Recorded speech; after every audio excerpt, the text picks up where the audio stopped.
Welcome to the knowledge of reconciliation of bank account. Here we are going to learn introduction about reconciling a bank account, reasons of differences between balance per cash books and balance per bank account. Why is it necessary to reconcile bank account? How to reconcile a bank account? Reconciling the bank account. Here, reconciling means settling the differences. Generally, the bank and the depositor maintain independent records of the depositor's checking account. Generally, we assume that the respective balances will always be same. But in fact, the two balances are seldom the same at any given time, and both balances differ from the correct or true balances. Reasons or differences between balance per books and balance per bank. Here we can see there are two reasons. The number one is time lags and number two is errors. Time lags that prevent one of the parties from recording the transaction in the same period as the other party, and errors by either party in recording transactions. Why is it necessary to reconcile a bank account? It is necessary to reconcile bank account to make the balance per cash books and the balance per bank agree with the correct or true amount. This process is called reconciling the bank account. How to reconcile a bank account? The starting point in preparing the reconciliation is to enter the balance per bank statement and balance per books on the reconciliation schedule. Then we need to do some adjustments. Now we are going to see what type of adjustment we need to do to reconcile a bank account. Here we can see we will adjust these items with the bank balance. Here deposits in transit. We add these deposits in transit the balance per bank. Then we can see outstanding checks. Here outstanding check means issued checks recorded by the company but that have not yet been paid by the bank. So we deduct outstanding checks from the balance per bank. And if there are any errors done by bank, that type of errors may be needed to add or deduct as required. On the other hand, we can see adjustments to the cash book balance. Notes collected by banks. So if the bank collects notes receivable on behalf of the company, so that type of notes collected by banks should be added with the balance per cash book. That means notes collected by banks, we add collection of notes receivable to the balance per cash book. Then we can see NSF checks or bounced checks. We deduct NSF checks from the balance per cash book. Then we can see check printing or other service charges. These types of charges should be deducted from the balance per cash book.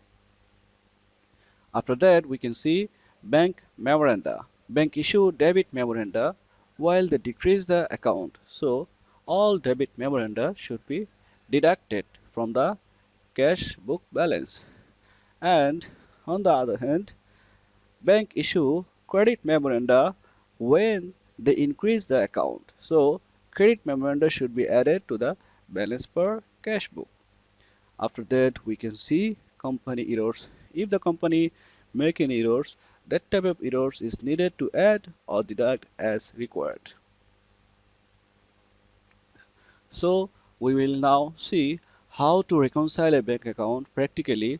So to do this, we need a problem.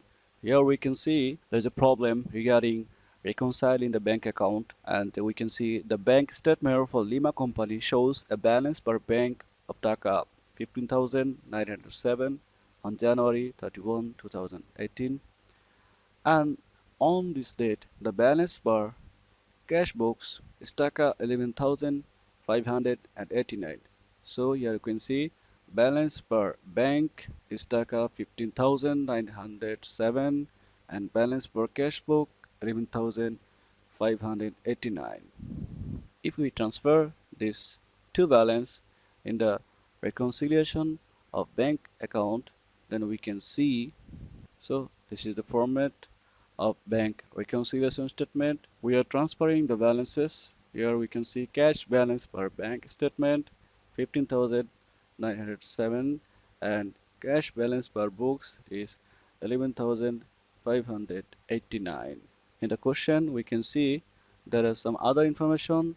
The first one is deposit in transit January 31, deposit received by bank on February 1 is taka 2201. So this deposit in transit should be added. Deposit in transit amount should be added with the cash balance per bank statement.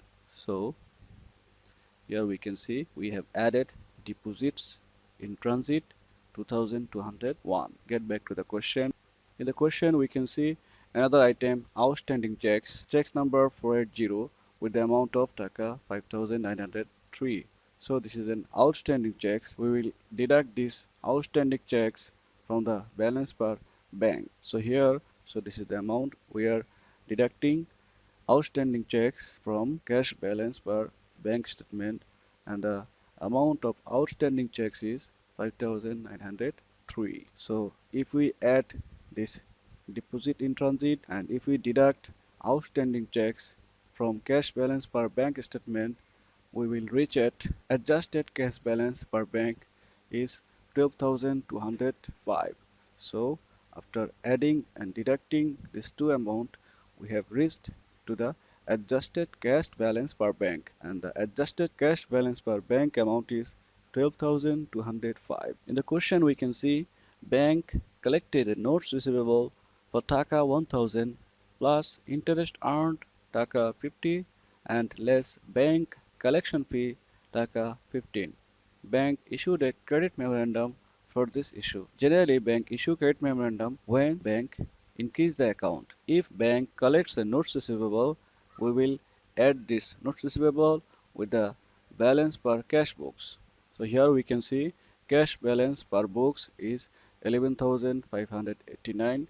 With this amount, we will add notes receivable collected by the bank. We have added collection of notes receivable taka 1000 plus interest earned taka 50 less collection fee taka 15. So if we adjust this 50 and 15 with the 1000, the ultimate result is 1035. So this is the net balance of notes receivable collected by the bank and we have added this amount with the cash balance per books. In the question we can see error by company and the error is Lima wrote check number 144 for taka 1226 and the bank correctly paid the amount, but Lima recorded the checks as taka 1262. So here we can see they paid 1226 but they recorded 1262. They have made a mistake by recording a higher amount. So let's get back to the solution. So here we can see error in recording check number 144. Difference between the error is 36. So we have added this amount because previously they have recorded a higher amount.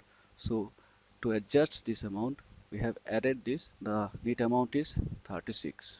In the question we can see bank's debit memoranda. Usually bank issue a debit memoranda when they decrease the bank account. Here we can see a debit memoranda NSF check from Bashir for taka 425. NSF check means not sufficient fund check. Another name of NSF check is bounce check. If there is a bounce check, there will be a decrease in the account. So here we will deduct the NSF check or bounce check. So here we can see we have deducted NSF check. The amount is 425. We can see the last amount bank's debit memoranda. There is a charge for printed checks of taka 30. So bank may be charged for printing checks. So this amount should be deducted from the balance of our cash books. So we are going to deduct the printing charge for checks. So this is the bank charge. We have deducted the amount is 30. So now we are going to adjust all these items. So here we can see cash balance per books 11,589 with this amount we will adjust these four amounts. Here we have added collection of notes receivable 1035, we have added error in recording 36, we should deduct NSF check or bounce check 425, we should deduct bank service charge 30. So the adjusted cash balance per box is 12,205. So after adjusting these amounts, we reach to the adjusted cash balance per box is 12,205. So here we can see adjusted cash balance per bank is 12,205 and adjusted cash balance per box 12,205. So this is the true amount. Here 12,205, here 2,205. This is the true amount or correct amount of bank account. Thank you.